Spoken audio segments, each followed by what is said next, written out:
आज मैं बहुत ही ऐसी महत्वपूर्ण बताने जा रहा हूँ जिसको लोग समझ नहीं पाते और उसका बड़ा ही खामियाजा भुगतते। अर्थात वो चीज़ ये है कि मनौती ना पूरी करने के दुष्परिणाम। लोगों में प्राय देखा जाता है कि जरा सा भी कोई समस्या आई, घर में कठिनाई मुसीबत आई तो तुरंत मनौती मान लेंगे। जो जिसका जो अपने देवता को मानता है तो कोई मनौती मान लेंगे कि मैं ऐसा करूं। और मनौती इतनी खतरनाक, जैसे अगर एक नारियल की भी मनौती कर ली और नहीं पूरी हुई तो बड़ा दुखदायी कष्टदायी है। और यहाँ उतना भर नहीं, यहाँ ये मैं अपने अनुभव से बता रहा हूँ। जैसे कोई बड़ी विपत्ति किसी घर में आ गई और मान लो हम 5 सदस्य हैं, बड़े सियाने 5 लोग हैं।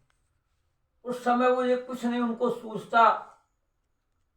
क्षमता वहां पर यह है कि ज्यादा से ज्यादा 50,000 तक की मनौती पूरी कर सकते हैं।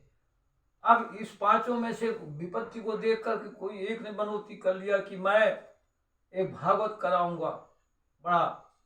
एक ने मनौती कर लिया कि मैं 1000 भोजन ब्राह्मणों को भोजन करवाऊंगा। एक मनौती कर लिया कि हम तुरंत तीर्थ स्थान के लिए जाएंगे।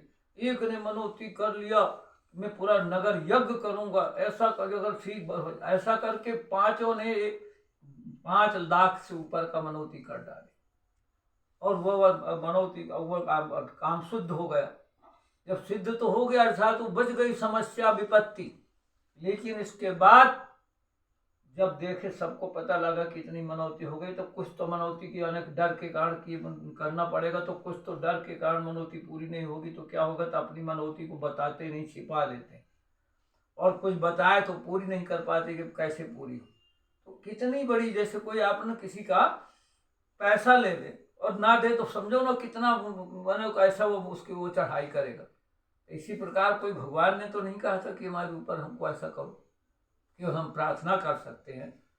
ये तो फिर कम से कम जब ऐसी विपत्ति को कोई आए तो सब आपस में पहले संगठन कर लो, भैया मनौती सोच विचार कर करना है, नहीं कि समंदर हो करके कर लो।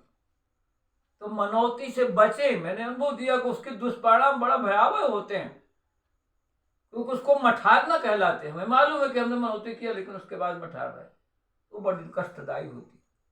तो मैं ये कहना चाह रहा हूँ कि मनौती से समझ बूझ कर जो हम कर सके उतनी ही मनौती देवी देवताओं की करें।